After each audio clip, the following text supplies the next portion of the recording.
Can we be great again, not least when it comes to China? Jeremy Hunt, as ever, is optimistic that we can take on Xi Jinping and the Communist Party, but how? Well, let's not be scared of them for a start, because our system is better and we need a bit of self-confidence and a bit of strategic thinking, and we talk all about it in this brilliant podcast. Just one quick word on Trump. What he really wants to do more than anything else is make the biggest economic deal in history with China. That's what he really wants. And that he tried that and failed in the first term. His hostility to China recently has been because he thinks that the COVID virus cost him the 2020 election. There's a good argument for that, given the effect on the economy in the U.S. And he believes it came from Wuhan, which it did, and he blames it on China. That's where the hostility comes today. Can we be great again? Why a dangerous world needs Britain. Jeremy Hunt joins me again. This is our final foray together. It is, but it has been a pleasure, and you've done a brilliant job, Camilla. And we've had some pretty meaty discussions, actually, on things that maybe don't make it quite the same way onto the Daily Tea. So it's been great. That's good. And we're going to be discussing China. Why are we discussing China of all countries? Because it is the big issue of the century. And, I know we're all talking about Trump and economic growth, but, this is the elephant in the room. And China is not just growing stronger economically, but it wants to upend our system of government and open societies and liberal democracies, and you can't ignore it. And before we bring in our wonderful guests to discuss all this, can you just confirm, is your wife Chinese or Japanese? Just so we know. You do reference it in the book, so I felt I could poke some affectionate fun. Yes, well, this is going to be my biggest plug of the book for Daily Telegraph readers, because the book actually explains how I came to make this appalling mistake of calling my Chinese wife Japanese, which this is probably a bigger reason to buy the book than any of the lofty things we're going to talk about when it comes to China policy. Okay, you want the... I'm embarrassed to say this in front of John and Simon. Let me introduce John and Simon first. So John Bolton joins us, former US National Security Advisor and former United States Ambassador to the United Nations. And we're also joined by Sir Simon McDonald, former head of the Diplomatic Service at the Foreign and Commonwealth Office. You're both giggling because you are familiar with this faux pas that Jeremy made as Foreign Secretary in China. Was it just a senior moment? It was not a senior moment. Simon was the most senior civil servant in the Foreign Office when I was Foreign Secretary. John was President Trump's national security advisor. So this is why it is quite an embarrassing thing to have to retell the story in front of these two very eminent people. I disagree, Jerry. I disagree. I'm now going to have to tell it just to preserve my what's left of my shredded reputation. And here is what happened. A month into being Foreign Secretary, a very important visit to China, and I am nervous. And I do the thing you often do when you're nervous, which is I over-prepare. And I think these are the three big things I want to talk about with Foreign Minister Wang Yi, democracy in Hong Kong, trade barriers, etc. And then I'm going to prepare a couple of points of small talk just to break the ice. And my 2 points of small talk were, number one, we both speak Japanese because I lived in Japan and he was Chinese ambassador to Japan. Number two, my wife is Chinese. And in a moment of nervousness right at the top of the meeting, I muddled these two facts up and I said, it's absolutely wonderful to be here because my wife is Japanese. And I thought, I'm sure the media have gone by now. And then I turned around and there was this wall of TV cameras. So well, it was a wonderful moment, as well as it was as good almost as that moment where that bell came off when you were ringing it. I mean, you have gone viral on a number of occasions, and there's no shame in that, Jeremy Hunt. No, but they're not the moments I wanted to go viral. No. Well, we're going to get into very serious fare now, and it's a perfect week to be discussing China because we have just had Donald Trump make that threat to Vladimir Putin and Russia, saying that if you do not agree to a ceasefire in Ukraine, I'm going to slap 100% tariffs on you. And we also know that the Russian foreign minister, Sergei Lavrov, a man who many think is kind of Russia's version of comical Ali, he has been meeting with Xi Jinping this morning. So there's this perception, I think, in the Western world of this axis of evil between Russia and China. And John, I mean, who do you think is the most evil in that partnership? Well, I think China is clearly the senior partner. I mean, it reminds us of the Sino-Soviet alliance of the Cold War, but the driving forces are very different, and Beijing is calling the shots. It's certainly not a perfected axis yet. It's still emerging. There's still a lot of disagreements, but I do think China is the principal threat that the West faces for the rest of the century, and I think an axis with Russia, which could help make China an Arctic power, which could open up the vast, largely untapped mineral resources of Russian Asia to China, and the ramifications, whether it's the war in Ukraine today or a possible conflict over Taiwan tomorrow. This emerging partnership is a real threat to us. Simon, in the UK, the opinions about China just within the Conservative Party range from Sir Ian Duncan-Smith, sanctioned by Beijing, thinking that they're listening in at every given opportunity, that they are exploiting slave labour in Xinjiang, that they aren't to be trusted at all the way to the sort of Cameron and Osborne golden era. I mean, where do you sit in that, Jeremy? I'm just thinking, where are you on that spectrum? I've actually come full spectrum. I started off as a child of the golden era, and I was someone who worked really hard to build closer and more friendly relations with China. But I have concluded very sadly and reluctantly that under Xi Jinping, China has changed. And this idea that it's just trying to become a giant Singapore, if it was ever true, is certainly not true now. And I think we need to wake up. Simon? Well, you won't be surprised as a former diplomat, I'm at neither end of that very extreme spectrum. I agree strongly with John Bolton that China's relationship with Russia is very important. I agree even more strongly that China is calling the shots. Russia has noticed this, and I think one thing that gives us room for maneuver is Russia is very unhappy about that and won't be prepared long-term to settle into something which is conspicuously a junior partnership. In the long term, they may have no choice, but I think at some point Moscow will throw over the traces. They won't be happy to reconcile themselves to such a junior role. As for the UK,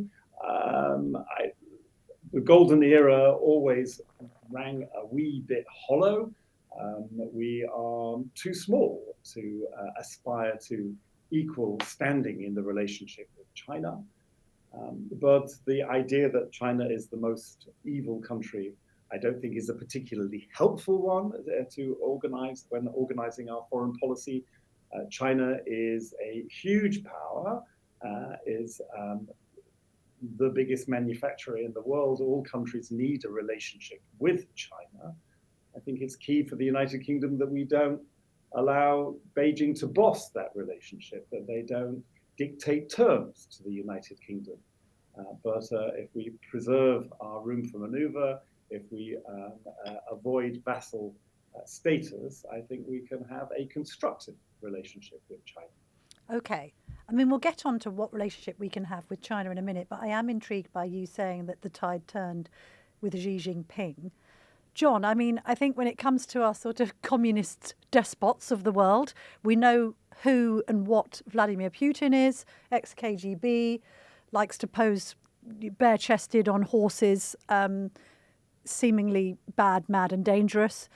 We also, I think, have got the full measure of the North Korean dictator Kim Jong-un. What's your analysis of Xi Jinping? Well, I think he's principally a member of the Chinese Communist Party who wants to maintain power for himself and for the party.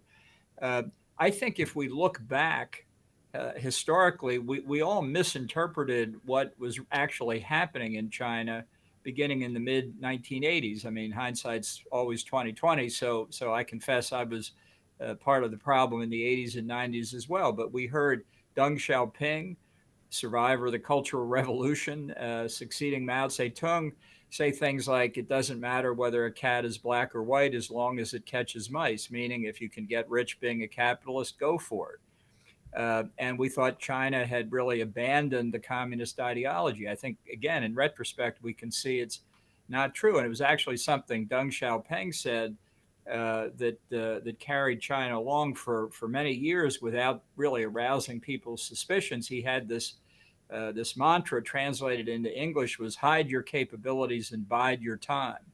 And I remember hearing that probably in the 90s thinking, well, how modest of the Chinese to say that. But what he really meant was hide your capabilities and bide your time. And when the time came, expose the capabilities. And I think that's what we've begun to see over the past 10 years. And we're still in various stages of experiencing how to react to it.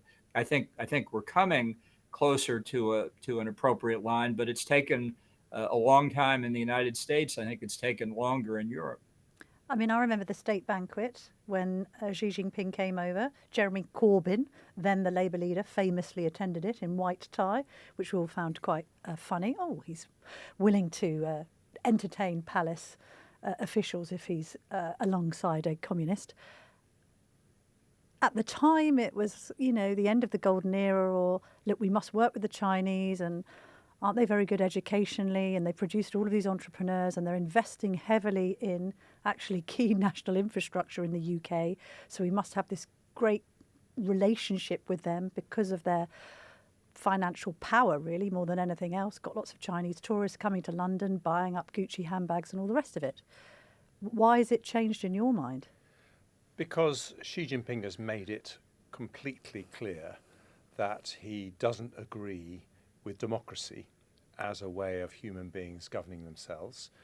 He thinks, and he can point to quite a lot of evidence of this, that democracies are incapable of taking long-term decisions, and they only elect leaders who want to get re-elected.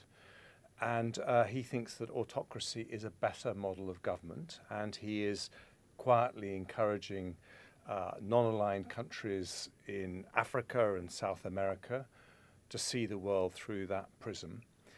And I think the paradox we have here is that there's lots of comparisons made about the 1930s to today. And I think that in many ways it's misconceived, because I think we are very awake to the dangers of autocracy today in a way that perhaps wasn't the case certainly in the early part of the 1930s.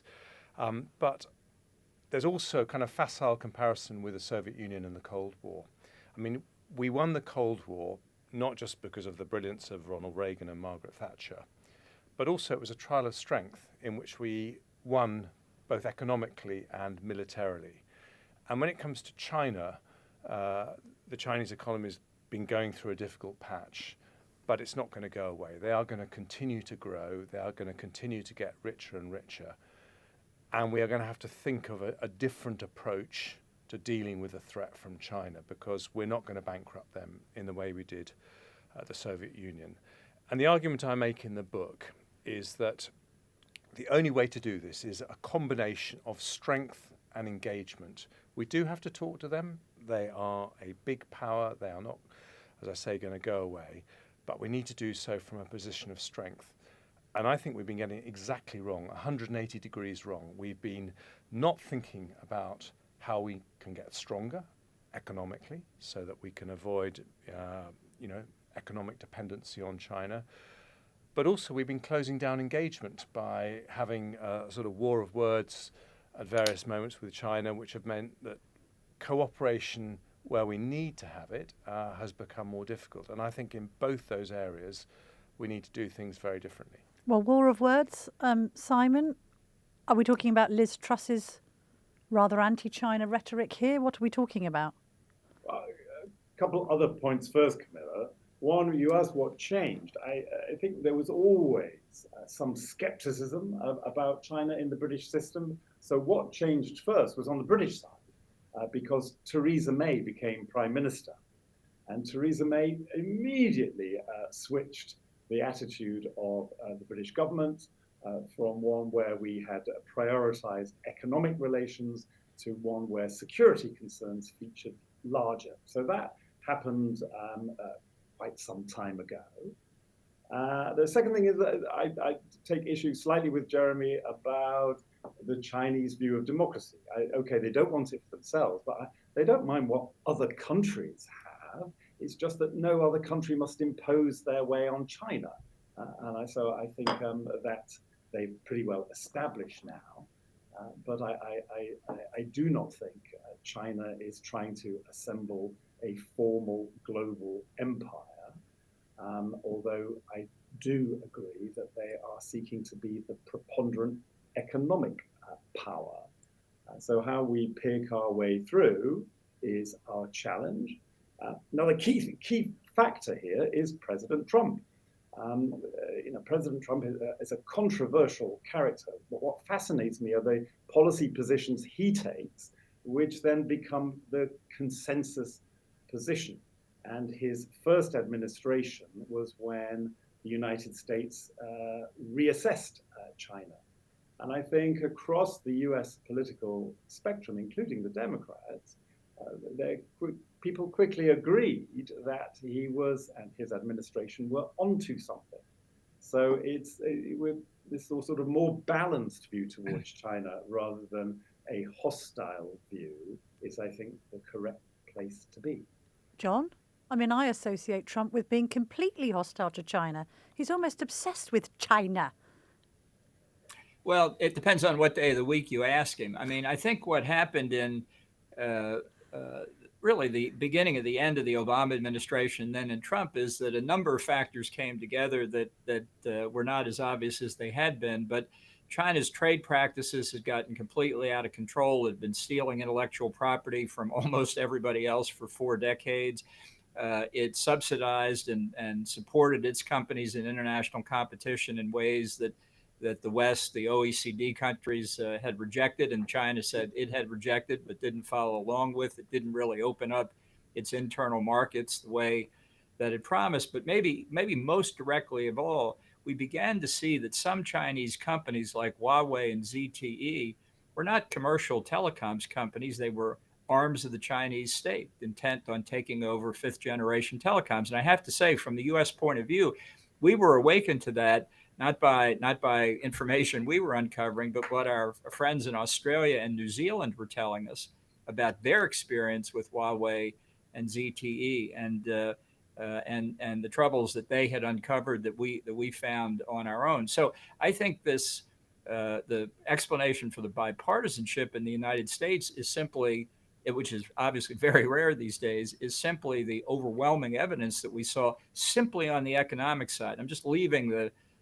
political military side apart for a moment. Just on the economic side, that was enough. And just one quick word on Trump. What he really wants to do more than anything else is make the biggest economic deal in history with China. That's what he really wants. And that he tried that and failed in the first term. His hostility to China recently has been because he thinks that the COVID virus cost him the 2020 election. There's a good argument for that, given the effect on the economy in the U.S., and he believes it came from Wuhan, which it did, and he blames it on China. That's where the hostility comes today. Jeremy, can you just take us briefly inside the Huawei U-turn? Because it's interesting, there was a huge hullabaloo about Huawei, but we now know that China is heavily invested in our telecommunications anyway. It's heavily invested in our power systems. It's heavily invested in our rail systems. It's heavily invested, as I said earlier, in key parts of our critical national infrastructure. So it's almost like we were complaining we were closing the stable door after the horse had bolted. I think in truth, our trade policy towards China over the last decade has been very confused. So I think we understood, I think we took too long to come to the right decision on Huawei, but we understood that you can't have a technological dependency on a country that you could have a high degree of confidence might use it for diplomatic or military purposes in a different situation. So I think in a way the Huawei decision is easy. I think on the other side of the scale, no one thinks there's any problem at all in buying, Christmas tree baubles or toys from China.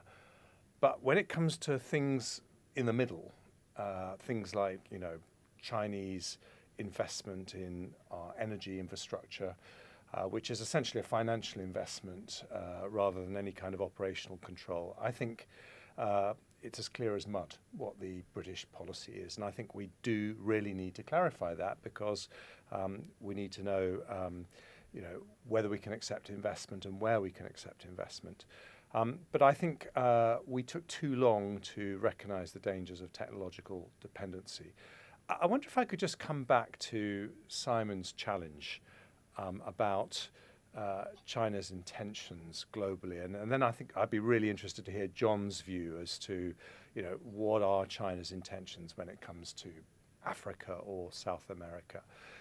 I think that, Simon, you're absolutely right. On one level, China's supremely indifferent to what happens in other countries, and they're very focused on, as they would see it, the Chinese hemisphere. But I think there is an exception to that, and I think perhaps the best example, funny enough, is Ukraine. I mean, one of the reasons why Putin moved over 20 years from saying that Ukraine was a sovereign, independent country to saying it has to be part of the motherland is because it is a standing rebuke to his one-party rule in Russia if you have a successful Slavic democracy right next door.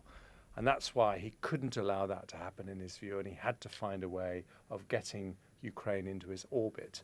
And I think the same is true with Taiwan. If you have a successful Chinese multi-party democracy, then that is a standing rebuke to the CCP, who continually tell the Chinese people that this is the best system for you and it's the only system that can work for you.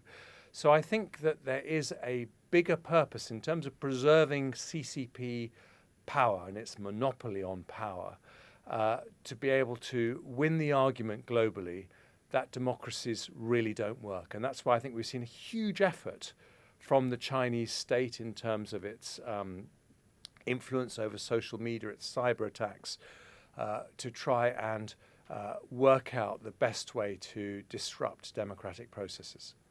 Simon. Very quickly, I think the key here is Taiwan is not a foreign policy issue for Beijing. China regards Taiwan as a renegade province. So I agree with everything else Jeremy said, but I think Taiwan is in a category all by itself because it's unfinished business from the 1940s. So they can, it's vital. It's a vital national interest that, in their terms, China is reunited before the 100th anniversary of the communist takeover in Beijing. So you think that an invasion of Taiwan is inevitable? No, I didn't say that. No. Camilla. Well, clarify that then, what Simon. they want it made me think that it was. It's to absorb Taiwan. But we have, we have no problem with the aspiration as long as it is the free choice of the Taiwanese. As time goes by and as democratic institutions bed in Taiwan, I guess that looks less and less likely. But formally speaking, the British government has always acknowledged the legitimacy of the aspiration to have peaceful unification between mainland China and Taiwan. But peaceful unification, John? I mean, we've seen what's happened to Hong Kong. We obviously took a great many Hong Kongers here in the UK who couldn't operate as they had been in Hong Kong once it was returned to the Chinese. What's your analysis of the Taiwanese situation? Well, I think what happened to Hong Kong is a good example of what could happen to Taiwan if we're not careful, and shows exactly what China thinks of its solemn international legal obligations. If you look at the joint Sino-British communique of 1984, I think it was, the Chinese have broken that deal. They broke it 7 or 8 years ago when they suppressed Hong Kong, and they've gone downhill from there. The Taiwanese don't think they're Chinese anymore. This is a very important point. There have been surveys in Taiwan for many years asking people, are you Chinese? Are you Taiwanese? Or are you Taiwan Chinese mixed? But 30 years ago, probably 25% said Chinese. Today, it's like 2 or 3%. The number who say they're Taiwanese is 60, 65%, and then the rest is Taiwanese Chinese. And it's a very strongly held feeling. It doesn't mean they want independence. It means they think they're different. And people say, oh, but they speak Chinese. They're part of China. I just say in 1776, people could have said, you people are English. You speak English. You look like you're English. You're not Americans. You belong to the British Empire. Stick with it. We didn't feel that way. And guess what? That's not how the Taiwanese feel either. So I don't think there's a compromise here. I think the famous one country, two systems model was originally intended for Taiwan. Taiwanese rejected it. It was applied to Hong Kong, and we see what the Chinese did with it. I just say one more word. I don't think China is going to invade Taiwan. I don't think they want to destroy the incredible manufacturing hub that Taiwan is, particularly the manufacturing of computer chips. I think what they want is for it to fall into their lap like a piece of ripe fruit. And I think the way they would try and do that would be under the pretext of some political crisis, throw a blockade around the island and see if the United States breaks it. And under the Trump administration, I'm not sure we would. Jeremy, you're very optimistic about the role Britain can play in all this. I think from the public's perception, they think that China has always had its cake and eaten it. Let's look at the energy situation. We've now got Ed Miliband running around wanting us all to convert to electric vehicles, to put solar panels on our roofs and to have wind farms left, right and centre. There was some argy-bargy in Parliament recently, again engendered by the likes of Ian Duncan Smith, saying, well, you have to guarantee that the components for all of these green measures aren't made on the backs of slaves, Uyghur slaves in Xinjiang. Perfectly cogent demand, to be perfectly honest, not least of a left-wing party. You know, the public just looks at it and goes, we're chasing this net zero dream. It'll often be said, you know, China accounts for more than half than all of global carbon emissions. They're building coal-powered fire stations. They're cashing in on our quest to be more environmental. Britain's just a minnow in this whole global economic game that China is leading.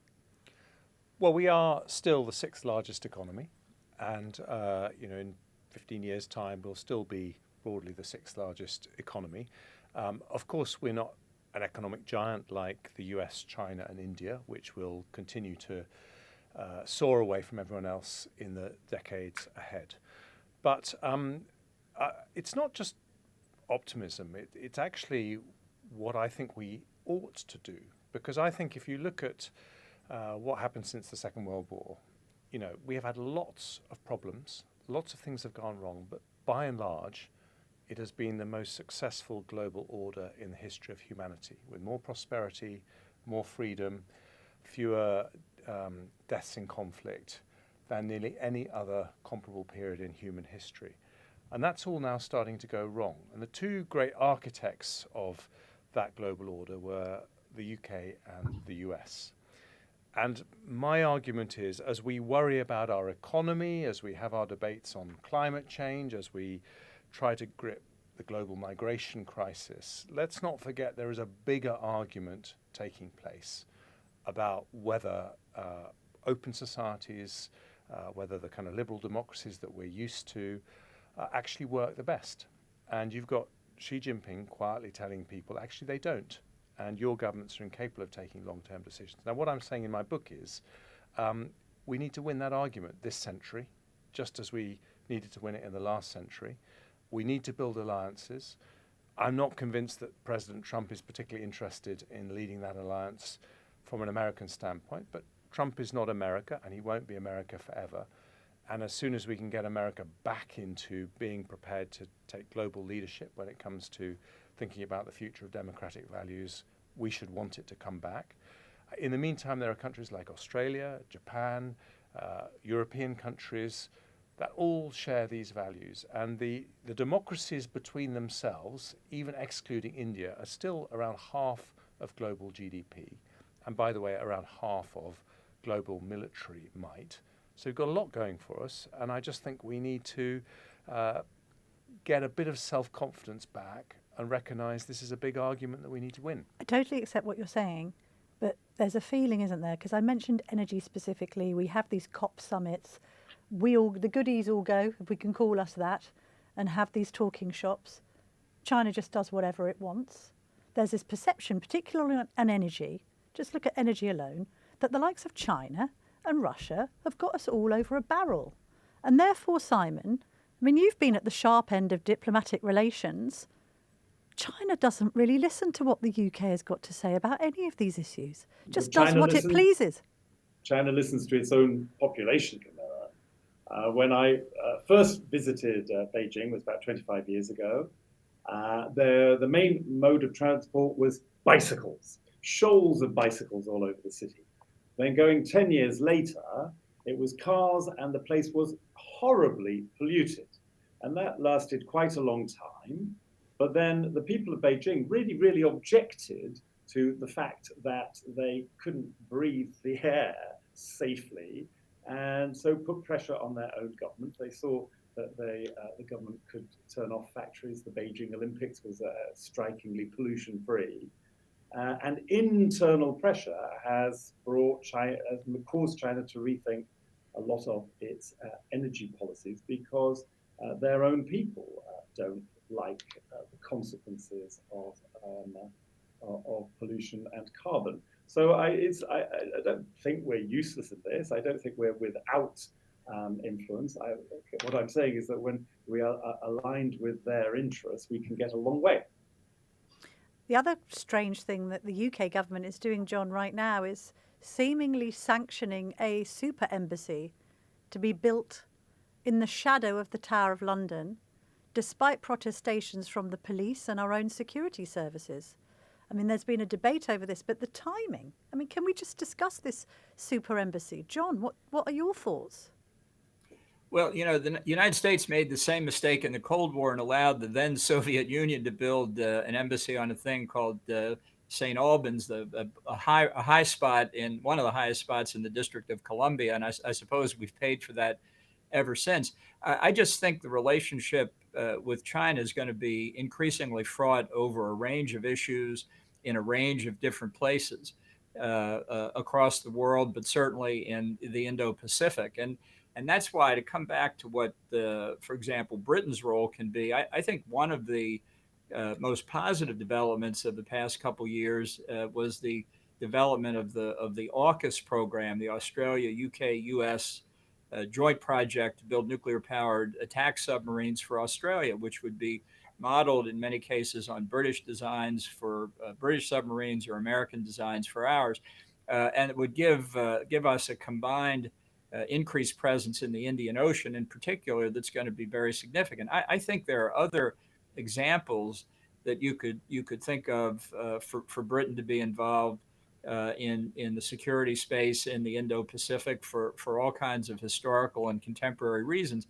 And I also think the way to deal with China as an economic power, unlike the way Donald Trump did it by declaring trade war on the whole world, get together with your friends and allies and your major trading partners who have been victimized by China, theft of intellectual property and other aspects for decades, and join together, because China, of all the problems that Trump identified in the international trade system, the only one that really rings true at a significant level is the disruption caused by China and the unfair trade practices.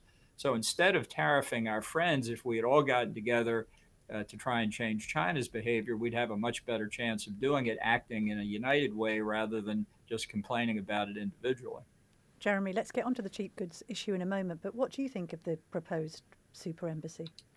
Well, I think we should follow security advice. And if you are Prime Minister and you're getting one piece of advice from the security establishment saying that this is a big risk, and another piece of advice from the Treasury saying this is important for economic growth and it'll encourage human investment, you should follow the security advice. Because you say that as a former Chancellor. I do. And indeed, I said it when I was Chancellor. And, and I do think that it's very important that we're not naive about this. But I wondered if I could just ask John a question, because you've been very honest about your differences with Donald Trump.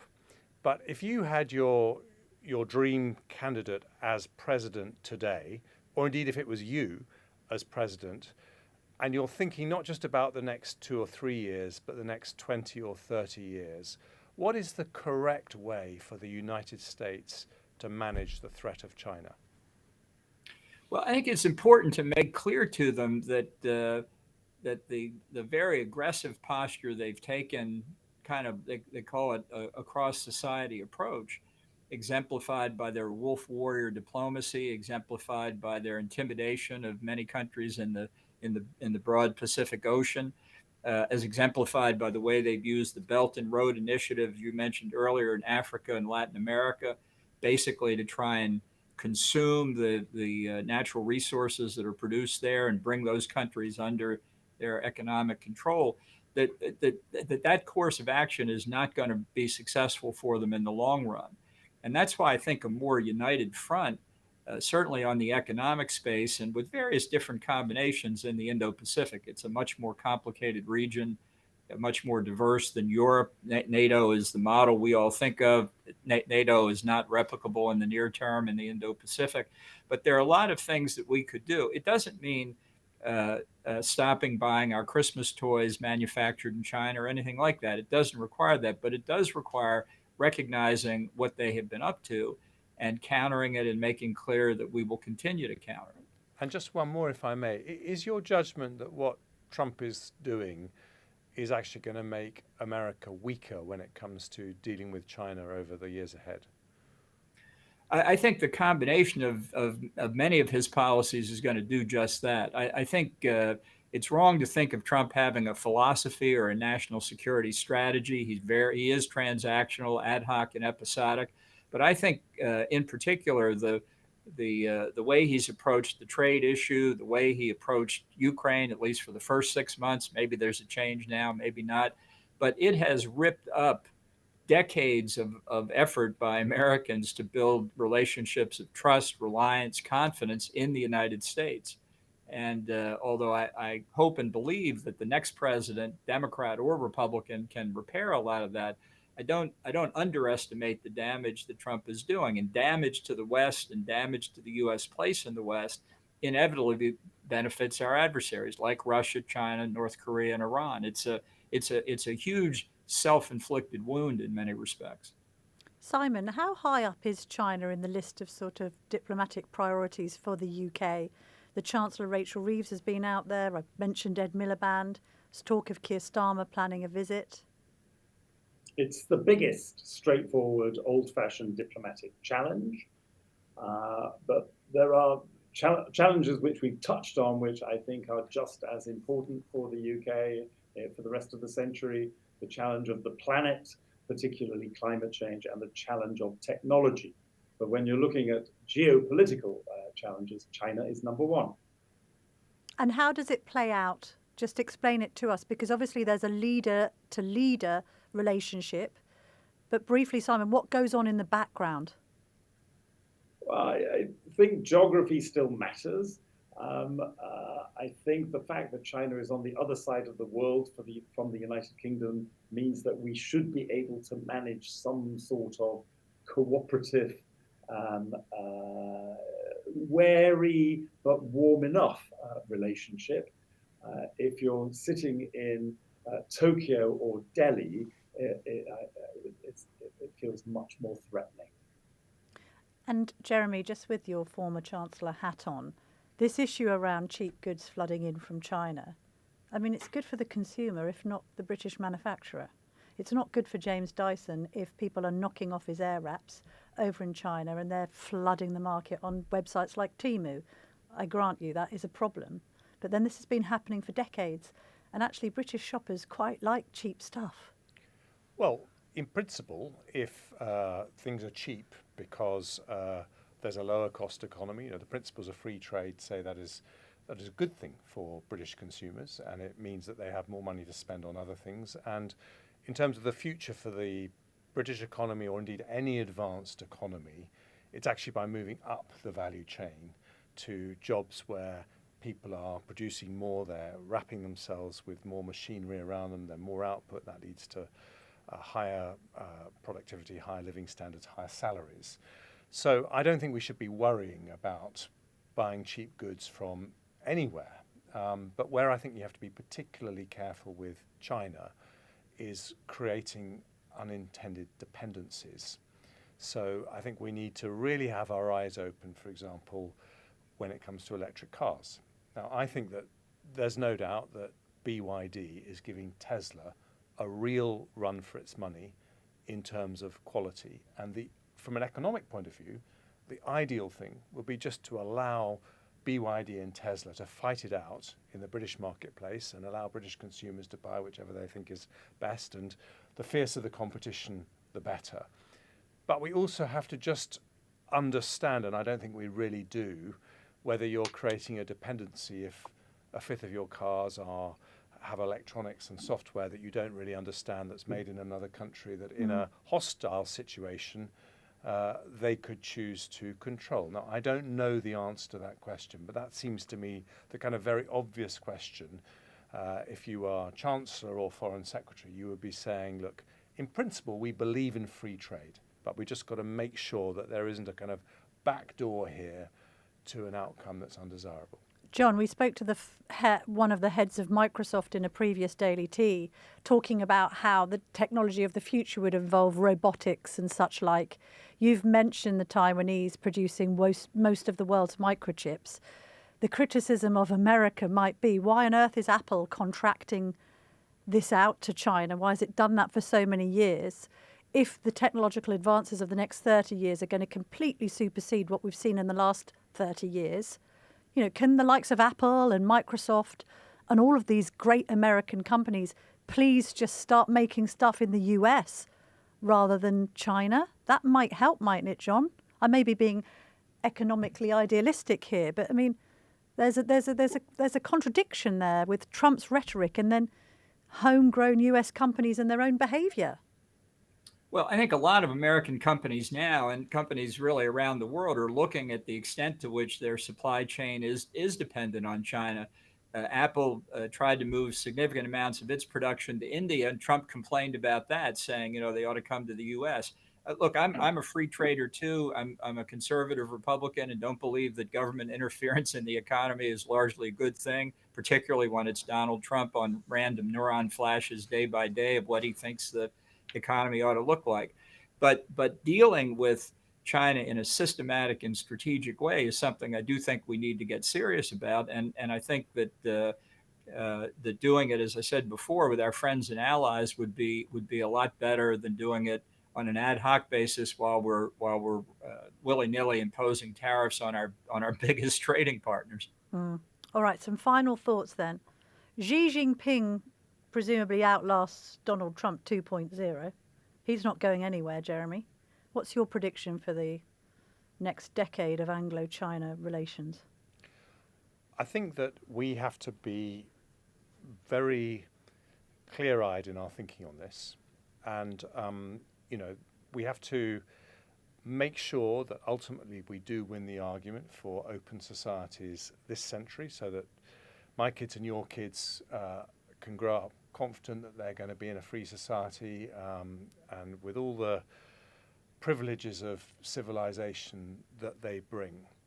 But I think, funnily enough, a lot of this is going to come back to something we haven't talked about too much today, which is economic strength. I think in the end, if we want to make sure that we prevail in that argument, then we have to, particularly when it comes to technology, make sure that the West, not just the US, but as John rightly says, the US and its allies, don't lose the tech race. Because if I was going to be catastrophic in my thinking, I think the one thing... Heaven forbid, you're never and that. I'm an optimist, but if I was going to be catastrophic, I think the one thing that would really tilt the global balance of advantage against us was if in 20 years' time the world's best smartphones, the world's best cars, the world's best air conditioners all came from China. And I think that is something we've just got to be really careful about. Now, in that respect, I would say that our biggest asset that we probably need to think much harder about than we do is our universities, because the US and the UK have the leading universities in the world. And indeed, Simon runs Christ in Cambridge, which is where Charles Darwin was at. It's one of very many examples of extraordinary thinking that has emerged from our academic institutions. It seems to me that is going to be the key. It's going to be innovation and technology. And alongside being prepared militarily, alongside trying to win the argument in Africa and South America and Asia, we need to think about the economy. Simon, that's an interesting point. Just on education, really. Are the graduates that you're seeing through Christ as good as the Chinese students that come over? Christ prides itself on its extremely high academic standards. We always have a small group of Chinese each year, undergraduates and postgraduates, and they are of astonishingly high quality. So I think this, as Jeremy says, is a reason to hope that when China is sending the very best of the next generation to places like Christ or Harvard or Stanford, and they're going back to China having had a great experience of the United States and the United Kingdom, that builds a link which will matter for decades to come.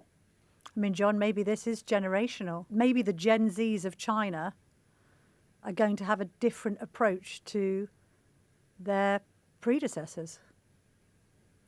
Well, with we can hope Western so. education, perhaps.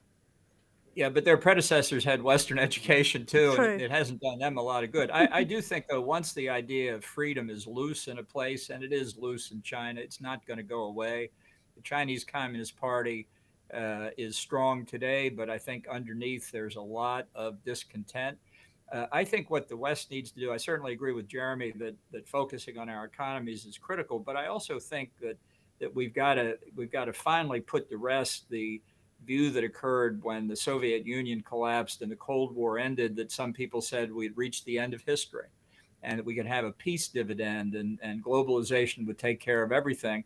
I think 35 years later, we can see that wasn't the case, and that we need generally more strategic thinking about how to deal with people who didn't get the memo that war is outdated. Ask Vladimir Putin. He's invaded Ukraine twice in the past 15 years. Iran unleashing the Ring of Fire strategy against Israel in the Middle East, China coveting Taiwan, and who knows what else in the South China Sea. The world's still a dangerous place, and I think this is where the UK has a long position of leadership on these kinds of issues. Certainly, it now free from the European Union, it can help rally its fellow NATO members to a stronger NATO position while we spend the next 3.5 years dealing with Trump in this country. I really think this is an opportunity and something that I hope you don't miss. Simon McDonald and John Bolton, thank you very much indeed. Jeremy, we have to part company. Your final observation to summarise this great series of great podcasts about Great Britain. Take it away, Jeremy Hunt. We've got so many big challenges that sometimes we just forget that we've got a lot of things going for us as a country. And if we're going to confront these big challenges in the world, whether it's the challenge of migration or China or Putin or whatever it is, the biggest mistake is to lose our self-confidence. And sometimes even that loss of self-confidence turns into self-loathing. And yes, we need to be honest about the challenges we have and calmly try and fix the problems we face at home. But let's not forget that actually, with our friends and allies around the world, we built a system that has made mankind more prosperous and freer than ever before in the history of humanity. And that's something to cherish and be proud of and defend. You're like a political manifestation of the last night at the proms. Jeremy Hunt, it's been a pleasure. Thank you very much indeed, and we'll be back on the Daily Tea on Monday, 5 p.m.